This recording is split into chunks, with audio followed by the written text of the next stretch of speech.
Bismillahirrahmanirrahim. Alhamdulillah. Wassalatu wassalamu ala ashrafil anbiya wal mursalin Sayyidina wa nabina Muhammad wa ala alihi wa ashabihi wa man tamassaka bisunnatihi ila yaumiddin, amma ba'd. Assalamualaikum warahmatullahi wabarakatuh. Una sa lahat mga kapatid, tayo ay lubusang tunay na palagian at dapat lang magpasalamat sa Allah subhanahu wa ta'ala sa napakalaking biyaya na ipinagkaloob sa atin na oportunidad na tayo ngayon ay nakapagdasal ng Salatu Tarawih at saka Tahajjud mismo dito sa Makkah.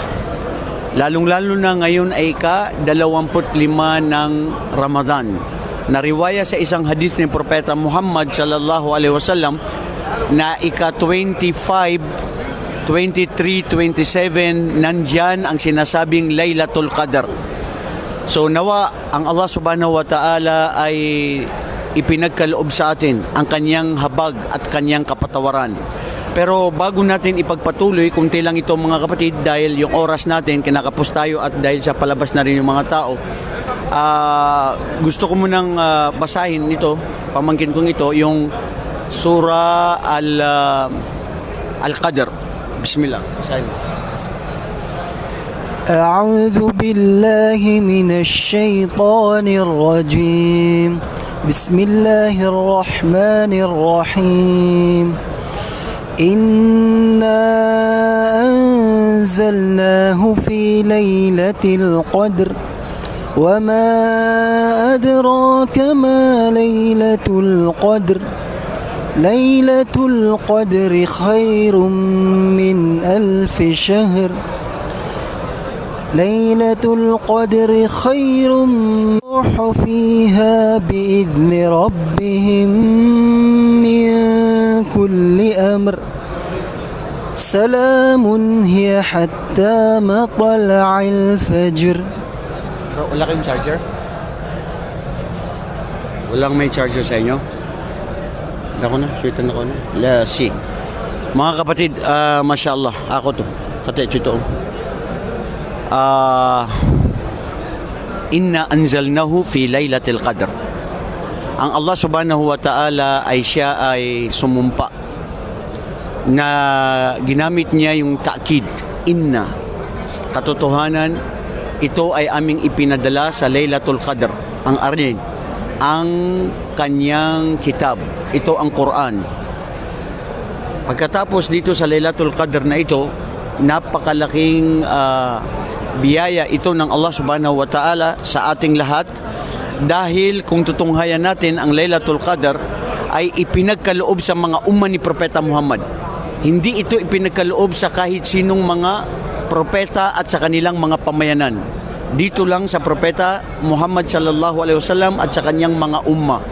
Dito pa lamang, dito natin makikita kung gaano kamahal ng Allah subhanahu wa ta'ala ang kanyang sugo na si Propeta Muhammad, at ganun din ang mga umma ni Propeta sallallahu alaihi wasallam. Mga kapatid, batid nyo ba ang Laylatul Qadr noon sa kapanahunan ni Propeta sallallahu alaihi wasallam ay siya ay minsan ay lumabas siya para sabihin sa kanyang mga tao ang araw ng Laylatul Qadr.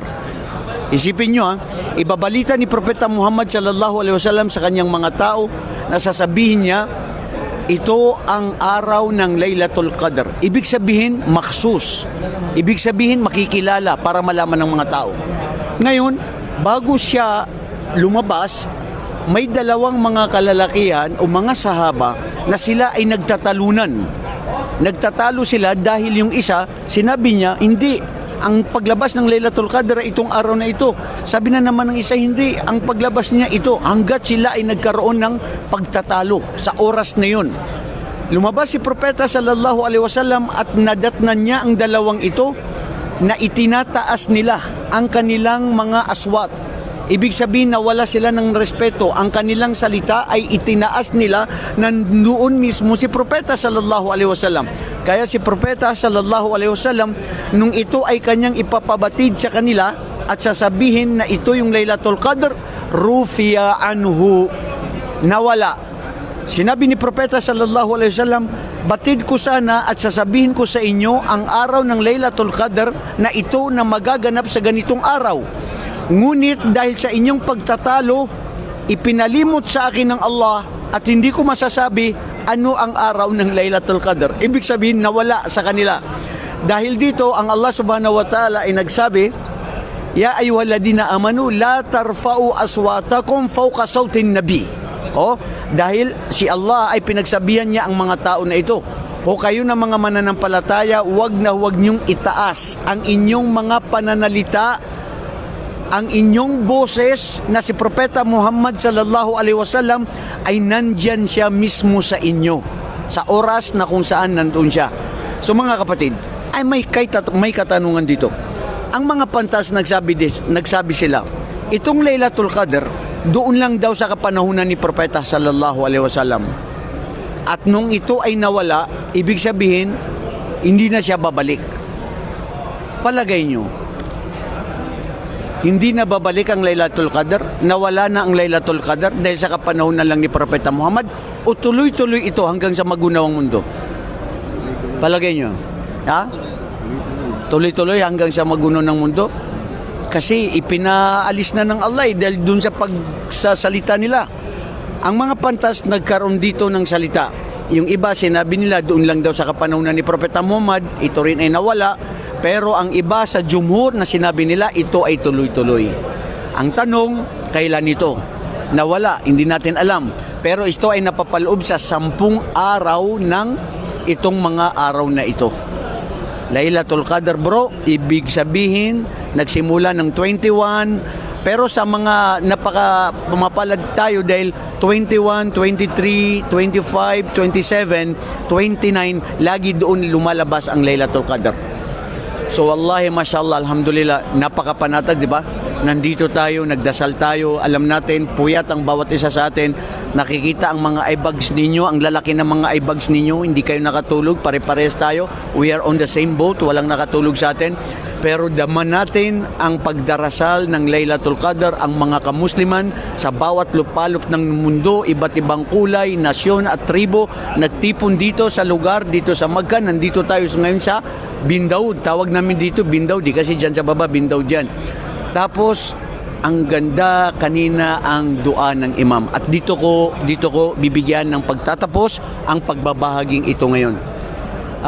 Isa sa nagustuhan ko doon sa dua ng imam kanina ay, Ya Allah, hinihiling namin sa iyo na dumating pa ang maraming mga Ramadan na kami ay makapag-Ramadan.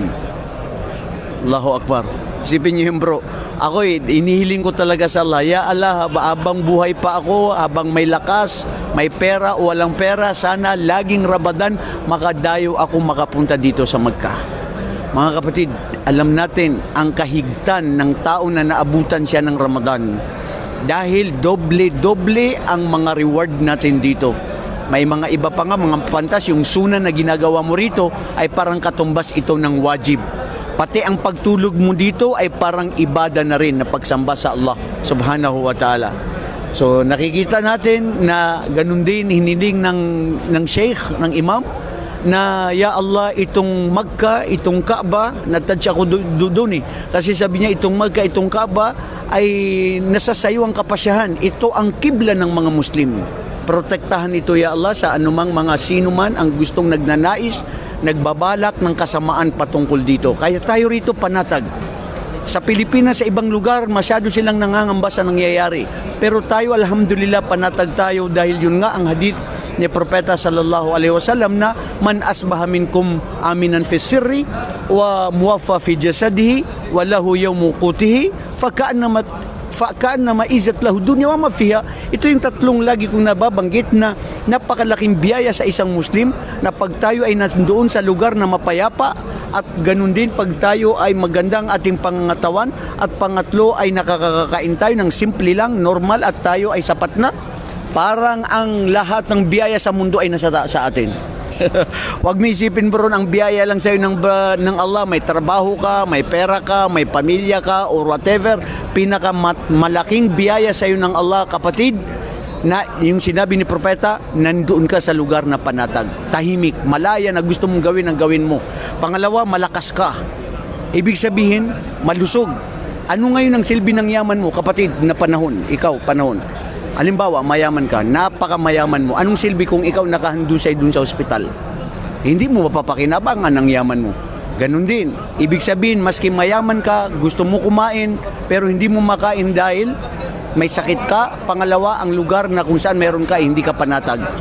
Bilang panghuli mga kapatid, pinakamalaking biyaya ng Allah subhanahu wa ta'ala sa atin, annallaha hadana lil Islam. Lianna hada huda wa yahdi man yasha wa yudhillu man yasha. Fas'alullah subhanahu wa ta'ala an yahdina wa yuthabbitana fi hadha ad-din. Allahumma amin. Allahumma ya musarrif al-qulub, sarrif qulubana ala dinik wa ala ta'atik. Allahumma amin. Ya Allah, hiniling natin sa Allah subhanahu wa ta'ala na sana maabutan pa natin ang mga sumunod ng mga Ramadan, na marami pang Ramadan na maabutan natin, makapunta rito mga kapatid, mga kapatiran natin ng mga Muslim at mga Pilipino galing sa iba't ibang lupalop ng mundo. Ang mga Pilipino gumastos ng 200, 300,000. Tayo gumastos ng ilan?